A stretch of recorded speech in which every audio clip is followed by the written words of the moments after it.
Hi, I'm Stephanie Harden, artist and educator in Anniston, Alabama, and this is my unit called Opening Doors. The goal here is to empower students with disabilities, increase empathy among all students, and to open dialogue regarding accessibility, what we can do to really open the door to everyone. I recently attended the Cleveland Symposium presented by Case Western Reserve University, their Department of Art and Art History. And the theme this year was bodily realities, engaging the discourse of disability. And I really started thinking about how to do something a little different from my norm and really engage this community and give my students an opportunity to gain empathy and look at an experience through what someone else goes through. I decided to plan a field trip and follow up art lesson where children are paired with a buddy of differing abilities. We will start off this unit by screening the children without disabilities who will accompany the buddies. This is just to make sure that teachers and parents or families recommend the individuals who will be buddied or paired with the kids with disabilities. And this experience will be shared with the entire student body, but logistically, we just can't have buddies throughout every grade level for every individual. After that, we will go on the actual field trip to the Birmingham Museum of Art. There is an interview in this video with one of the assistant curators with a lot of great information for planning my field trip. This hour-long interview was edited, and snippets are in here that I thought were really useful for planning purposes here specifically, and just looking at the museum through the eyes of accessibility. And the Birmingham Museum of Art is doing a wonderful job of that. We will, of course, have follow-up discussions back in the classroom, and then we will have a school-wide assembly with the organization Dancing Wheels, another organization I learned about through the Cleveland Symposium. They have a lecture performance that you can attend via Zoom. So I have talked with their outreach coordinator trying to specifically plan this for this unit, and I have all the information that I need when the time comes. We will then have additional discussions in the classroom, and every student will complete a portrait. There is the lesson plan and a demo in this video. Phase 1, going to the Birmingham Museum of Art, we will discuss this work, School of Beauty, School of Culture by Carrie James Marshall. And I have planned this field trip with the help of Angela May at the Birmingham Museum of Art. I really enjoyed the first snippet here where she details the recently added wheelchair elevator in the front of the museum where buses drop off students. So we also do tours with Children's Hospital. That so we do tours with Children's Hospital, ARC, all kinds of levels of neurodiverse to neurotypical buddy systems, varying ranges of mobility, and I did watch some of the Cleveland video, and I really liked how they talked about being able to anticipate each space, which is something you cannot do in an art museum because one gallery is going to be flashing colors, the other one's going to be Mhm. low lighting, and something that we try to think about, but it's very hard to do.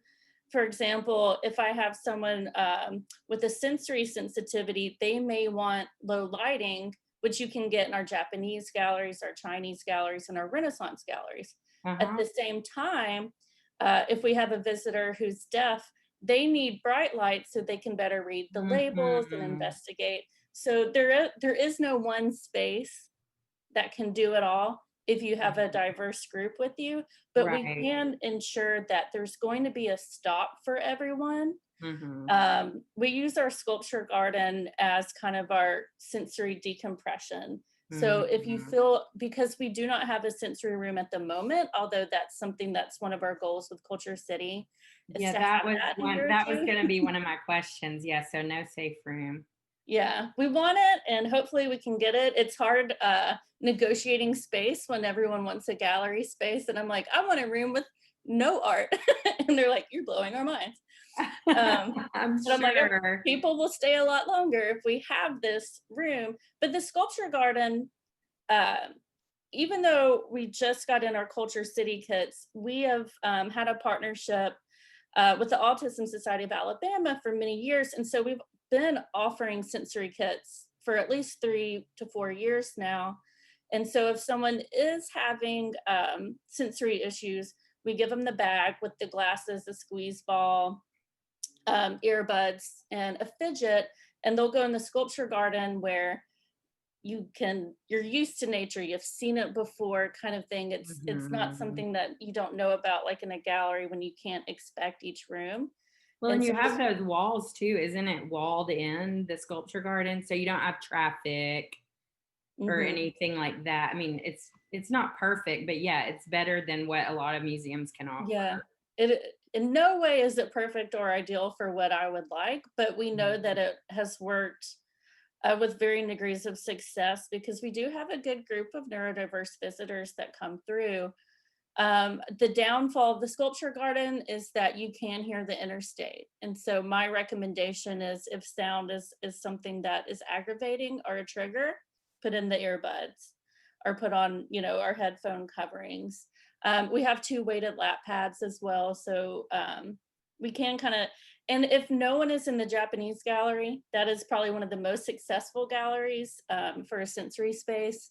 It's very quiet, it's dark, and there aren't that many objects. Yeah. So you can focus on three things and not a wall of vases or paintings or so that's worked pretty well. But in terms of creating like a really good pathway, it is quasi hard, but we have been able to work out that one direction so you're not moving back, going back and forth, which is something that can be difficult. We have two elevators and we have a wheelchair lift at the front.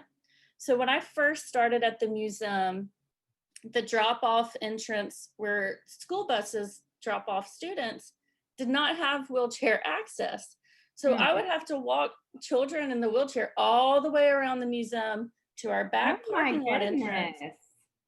So embarrassing. And also, kids want to be with their friends. They don't want to be like, I'll see you in 5 minutes. I've got to go all Dude, the way around the yeah. building. No.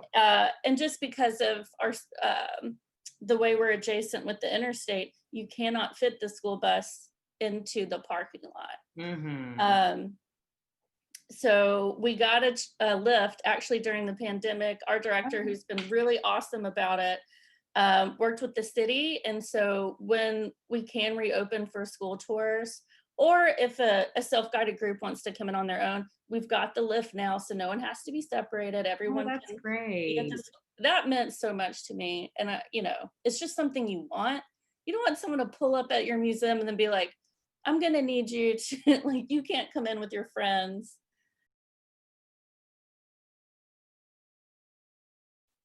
But One Direction seems to be the best bet when navigating a group. And when Mm. you have multiple groups, like let's say it was the 40 students, so we would need four groups, Mhm. we would still keep people in sequence. Mhm. So, what we would try to do for that group, because normally if you have a neurotypical group, you want to have them start on different ends of the museum so they can't hear each other, Yes. things like that. We have very small galleries and it echoes, which Uh-huh. can also the echoing can trigger people. So sometimes, and we've done this in the past with specific groups, and if we know that they're neurodiverse, we may still try to do the opposite directions, and then they'll pass somewhere in the middle. But it kind of helps with noise pollution, Yes. which and here's the thing, when you're a child, it may be fun going to an art museum or it could be really boring. And so we try to add in activities and make object based gallery learning, as opposed to here's my 5-minute lecture on this one work of art. We're going Seriously, to put you on a yeah. scavenger hunt in the gallery so that you're searching for a symbol, an animal, Mhm. something to put the student and like empower them to think about art beyond like, oh, just tell me what I'm seeing. um, Exactly. Yes. Well, that and what you said made me think about even timing it where, we had the first bus arrive at a certain time and of course all these logistical things can be worked out down the road, but then a big consideration I've had, especially lately, is the whole Black Lives Matter movement, which is huge in Birmingham and where we yeah. live in Alabama. But and then, of course, any other marginalized groups. And my hope is that by having this buddy system, increasing empathy, having people have a hands-on experience through someone else's experience. But in thinking that way, is there a gallery or thinking about an elementary age audience Hmm. that might be a great stopping point for that discussion. It could be a Black Lives Matter thing. It could be something not disability rate related at all. Right. But is there something that just pops in your head of like, oh, this would be perfect? Sure. I would say, and hopefully will be up. It needs to rest a decent amount. But we have our large Carrie James Marshall painting called School of Beauty, School of Culture. Uh-huh. It was on tour for 2 years, and it came back last year. And it's a scene from a beauty shop, and it also references art historical paintings at the same time. But it's such a easy access point, a great way to start a conversation and talk about, well, here we are with like these beautiful, gorgeous women in a salon, and let's talk about that. Let's start talking about that, and then it opens up those conversations. um, with Black Lives Matter, it is all Black women. It's Kerry James Marshall, which is, that is part of his oeuvre. But we use it a lot when we talk about people go to art museum and they're like, where's the beautiful art? They only have this concept of aesthetic beauty in terms of like, let me see a pretty Renaissance painting. And I'm like, it's probably going to have a scary baby Jesus that looks like an adult. Like, it's all subjective to what, your Yeah, preconceived notion is. exactly. And so starting with that painting really flips the expectation of what you think you're going to see in a museum. It's in our Hmm. very first gallery on the first floor. Um, and then it has social issues embedded in it, and you can go as far or as little as you want. And it's an easy conversation starter. It's Yeah. easy to facilitate around because you can start with color. You can start with visual thinking strategies. Mhm. What do you see? Well, I see women. I see a beauty salon. Mhm. Um, That does sounds does this perfect. recognize something you do in your daily life? You can really build off of it. Here is the field trip buddy form that partners will work on together during the field trip. We will continue to reference this throughout the unit and the art project we do in the classroom. Phase 2 is reviewing what we've already done in the museum and talking about our experiences. And then we will have the lecture performance by the Dancing Wheels Company. Here's their website. They have a great outreach page, and they also have a lot more information about the company on the website at dancingwheels.org. Their workshops and master classes are available via Zoom now. The one that was recommended by the outreach coordinator is the lecture performance, and in this video you can see some of the company members learning and performing the dance similar to what they would do in the Zoom presentation.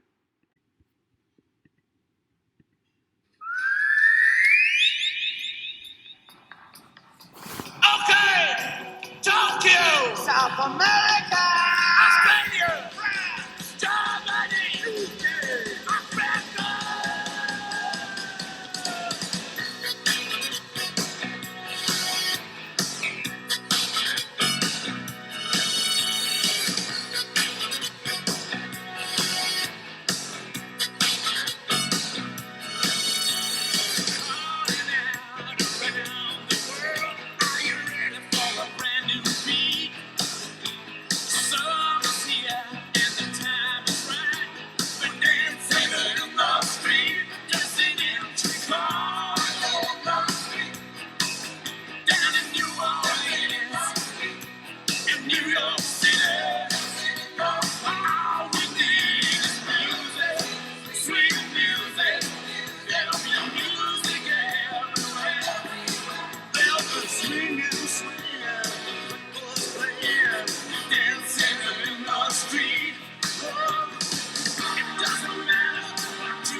After the assembly featuring the lecture performance by Dancing Wheels, we will go into phase 3, the hands-on artwork, the portrait.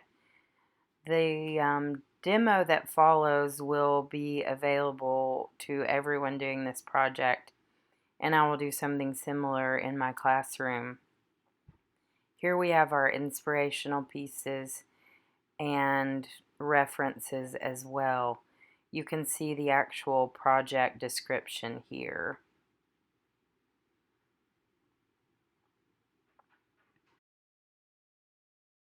I began my portrait by hanging the questionnaire completed with my buddy on the wall.